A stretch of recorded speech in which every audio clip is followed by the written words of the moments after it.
Hey folks, how you doing? Welcome. I'm super excited today to come live to you for our Fitness Focus Freedom Friday message. It is Friday, so you know what day it is, right? So when it's Friday, you know what day it is. It's Fitness Focus Freedom Friday. Now, let's get to fitness first. I'm going to be honest with you. Didn't go to the gym today. I went to the gym a couple days ago. Didn't go yesterday. Thursdays are my live days. I go live quite a bit. Today did not go. Here's what I chose instead. Instead of physical fitness, I chose a little bit of like mental fitness. And here's where I'm coming with this. Black Friday is this month. We have a couple of engagements going this month. We have a few things percolating. I've got multiple projects, multiple email lists, multiple things that I am managing and managing for other clients as well. And so today for the Fitness Focus Freedom Friday, I scheduled the work stuff to be really low. And I wanted to make sure I gave myself enough time for our stuff, for our projects. And so the mental fitness of today was, let's just get some things cleared off the plate. Let's just get some things off. Like every year we come out with a digital planner and journal, and we make that free for people. And we make it as like a downloadable thing, like a lead magnet in our websites. And I hadn't done that yet. And so I was like, I need to make that planner this year. It's getting late in November. I usually like to make it available in November. And so I'm like, it's getting late in the month. I need to get that done. That's what I'm talking about with mental fitness. So the mental fitness is just taking some of that weight off of our shoulders, right? Just whatever it is that's nagging you, whatever it is that's kind of picking at you, like, oh, I wish I had this, I wish I had that, I wish I did the other. You know what? Take a day and schedule it so that you can say, you know what, this is going to be the day that I catch up on these things. This is going to be the day that I'm just going to scratch a couple things off the list. So I was able to do that today. And I think that checks off like the fitness. Now comes the focus. For Fitness Focus and Freedom and then Friday.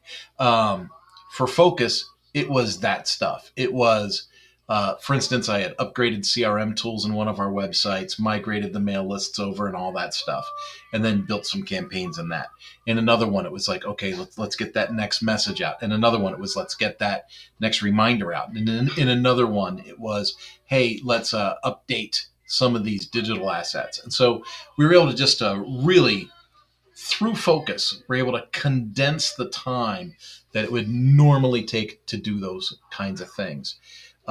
Super important to think of. A mechanic would tell you this, right? So think about a mechanic. He bids a job to put brakes on an F-150.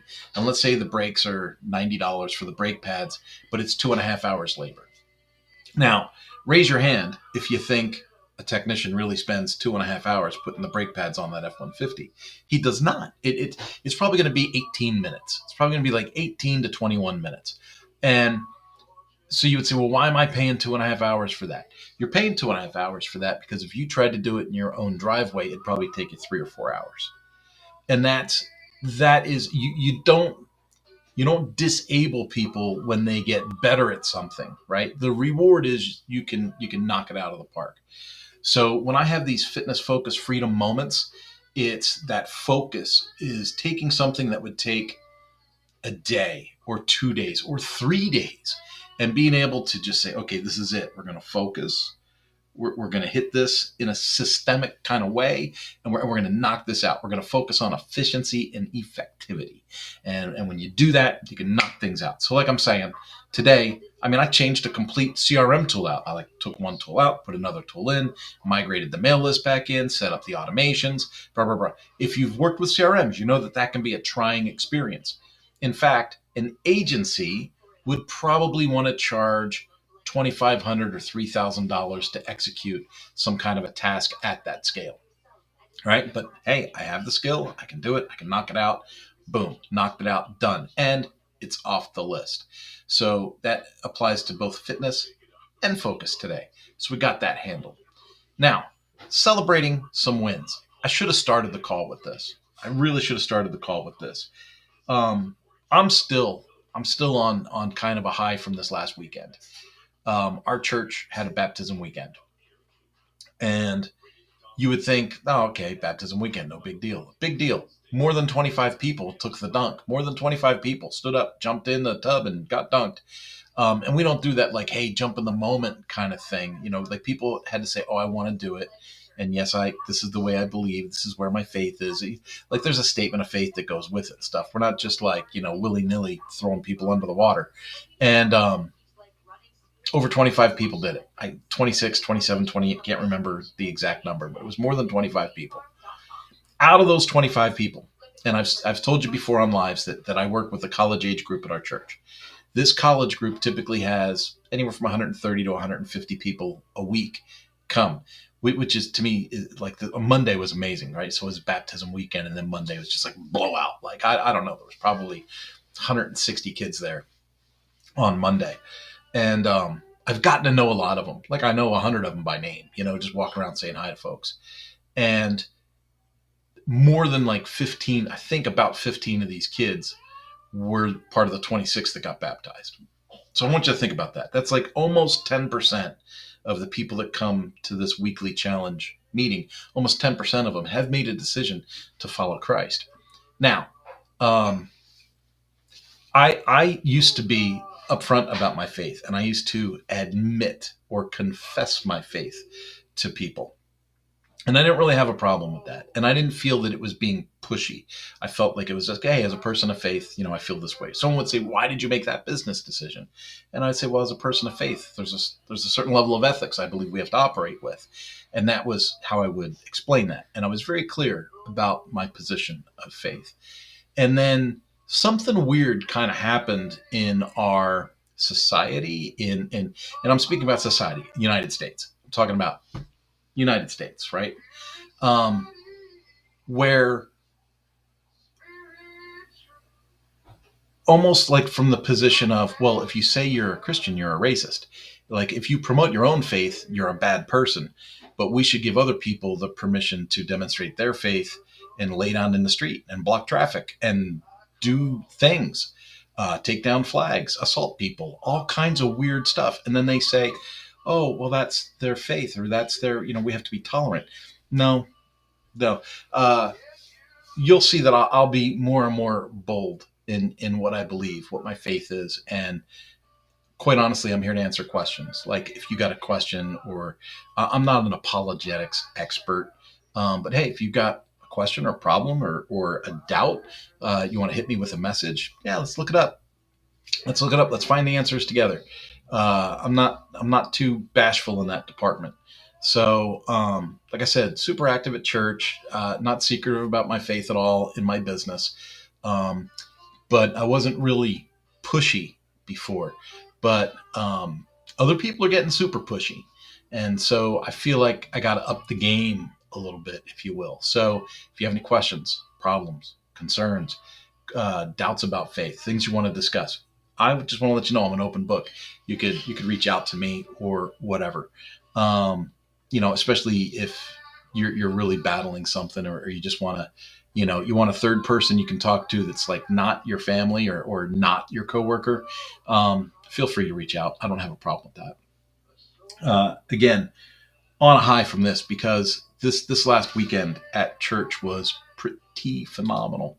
It was just really humbling to see how many, right? It's because there's a number. I think last year we baptized something like 160 people for the whole year, right? And now this year, and we go to a pretty large church, right? But this year we've baptized like 356 people or something like that. And so it's literally more than double what we did in the previous year.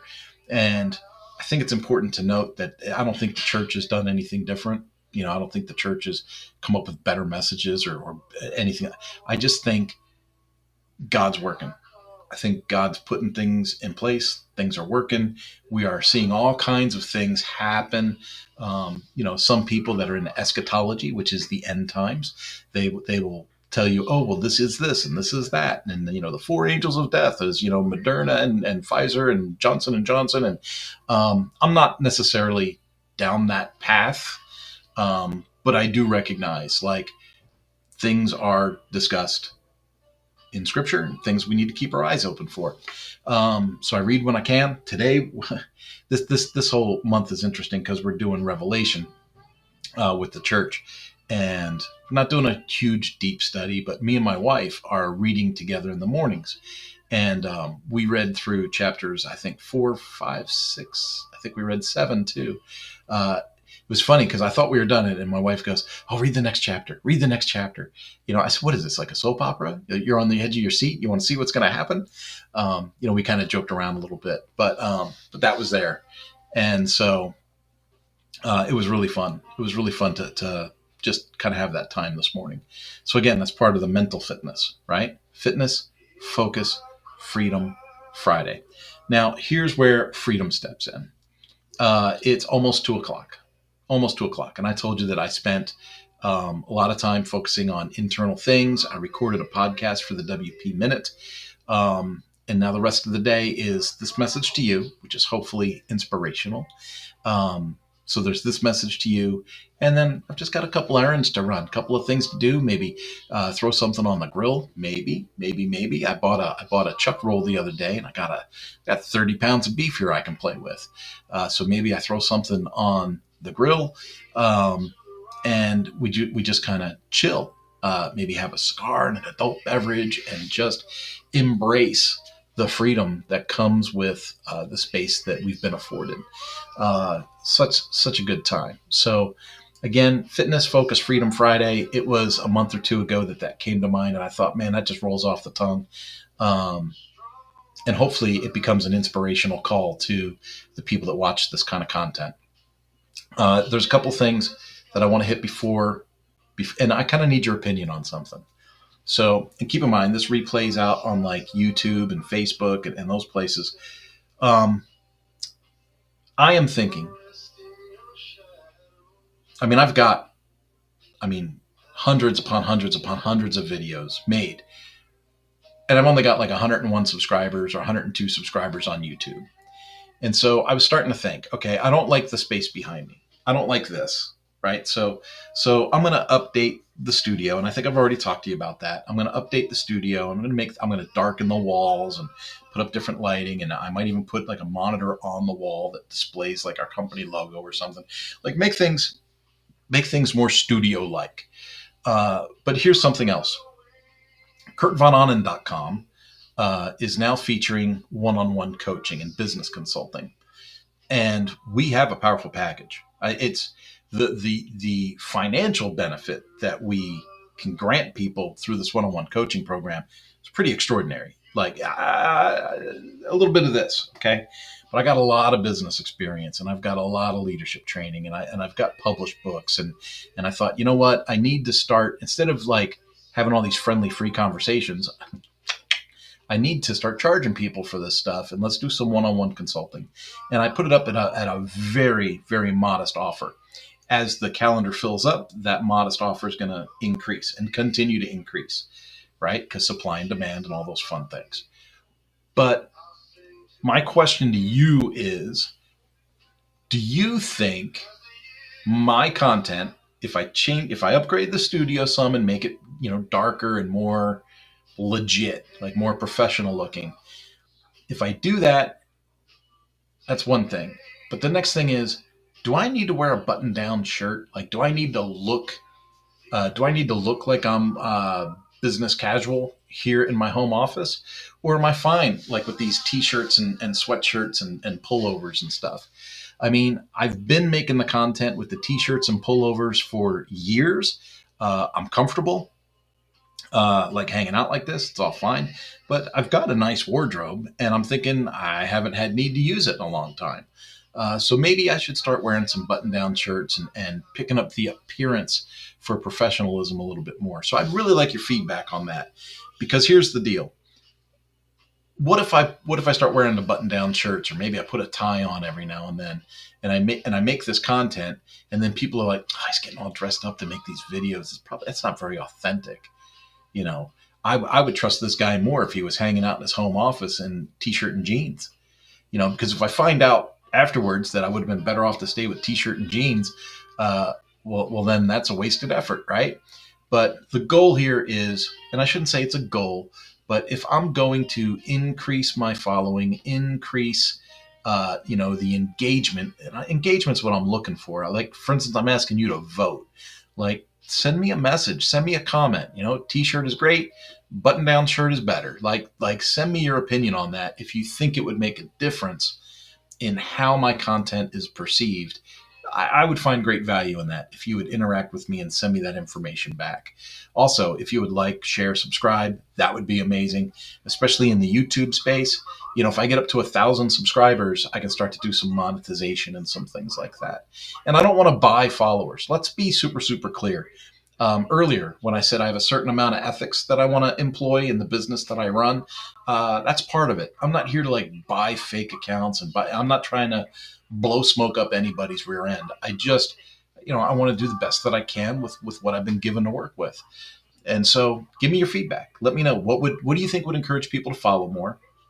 What topics do you think I could cover better or deeper that might show some interest or get people to want to come around? And let me know if you want to see more from an agency perspective. Let me know if you want to see more work examples. Like, do you think it would actually help people if I did like website critiques and then talk about what we did to change them? We could certainly go down that road. And that's that. That's basically what I've got for you guys. There is not a whole lot else that I want to cover with you today. I just want to wish you the best weekend that you could possibly have. How about that? Fitness, focus, freedom, Friday. I'm going to leave it at that. I was going to talk about being self-employed and working for the man and blah, blah, but let's save that for another day. Folks, I am going to put on some music to close us out. Have yourself a wonderful weekend.